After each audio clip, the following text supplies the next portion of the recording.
Hello friends, good evening, welcome to my another blog. তো দিনটা কিন্তু ছিল জন্মাষ্টমীর দিন, অবশ্যই তোমরা দেখে সেটা বুঝতেই পারছো। অ্যান্ড জন্মাষ্টমীর দিন কিন্তু আমরা বিকেল বিকেল মানে বলতে পারো সন্ধ্যে চলে গেছিলাম ইসকন টেম্পলে।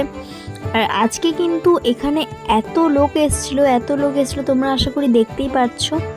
এদিকে কিন্তু বসার জায়গা করেছিল, ওখানে কিছু প্রোগ্রাম হচ্ছিলো। আর এই যে গেটটা তোমরা দেখতেই পাচ্ছ কত ভিড়, 4টে রাউন্ড কিন্তু ঘুরে আমাদেরকে ভেতরে যেতে হয়েছিল শুধুমাত্র। আর এখানে হচ্ছিল গোপালের অভিষেক। এখানে কিছু যারা অনেকক্ষণ দাঁড়িয়েছিল তাদের জন্য দিয়ে দিচ্ছিল জল। অ্যান্ড এখানে ভিড়টা তোমরা দেখো শুধু কতটা ভিড় হয়েছিল সেদিন, কি মনে হচ্ছিলো যেন পুরো দুর্গাপুর বাসী ইসকন টেম্পলে চলে গেছে। আর ভেতরে কিন্তু আমরা যখন গেলাম মন্দিরের, আমাদের ব্যাড লাকে আমরা দেখতে পেলাম মন্দিরটা কিন্তু ছিল বন্ধ।